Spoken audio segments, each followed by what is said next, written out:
I was just recently talking to a leading international physicist who actually says that nuclear weapons don't work anymore. He told me something very, very thought-provoking about nuclear weapons.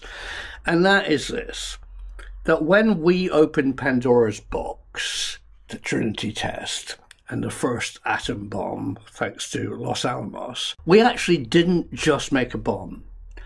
Opening Pandora's box revealed another dimension. What did he mean by that? He meant literally another dimension. In fact, multiple dimensions. Inside Pandora's box, which is the subatomic world of quantum, the very small, the stuff inside atoms, which is very different from the stuff outside of atoms, where I live, everything behaves in a completely different way. It's not just the tiny. The fifth, the sixth, the seventh, multiple dimensions are tiny. And they're possibly all inside the quantum world.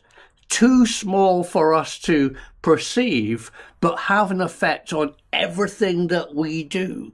We are made of the quantum world inside our atoms. One way of understanding the tiny, the subatomic, is to actually understand that inside of everything are multiple dimensions. Suddenly for me, and I'm not a physicist, that's a very intriguing idea.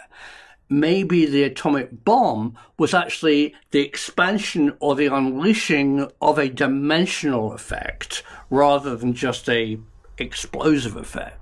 Jack Sarfati's time machine is near field, meaning it's inside the atomic structure. It's not out here.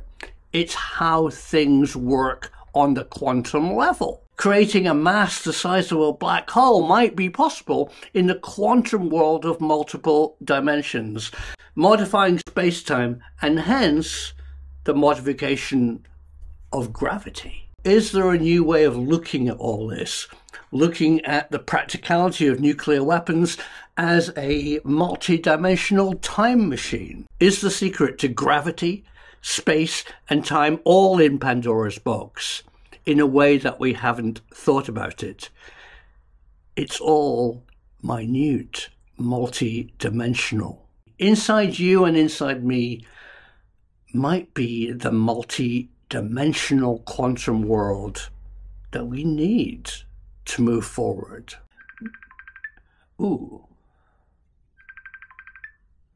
Oh, sorry about that. I just got interrupted by US Air Force retired John Burroughs.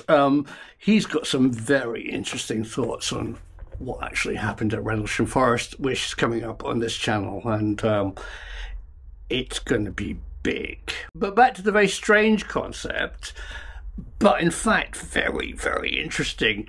Do nuclear weapons still work? I mean, they obviously did work.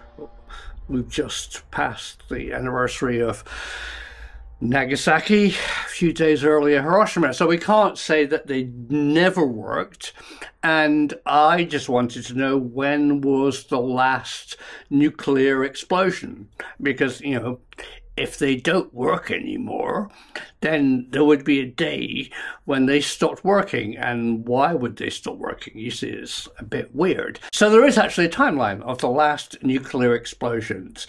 The United States conducted 1,032 actual explosions between 1945 and 1992 was the last one, which was obviously underground.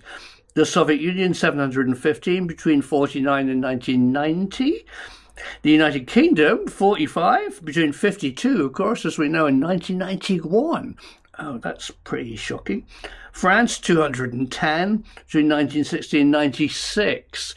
I personally know somebody who was there in 96, and that was in the Pacific. Appalling.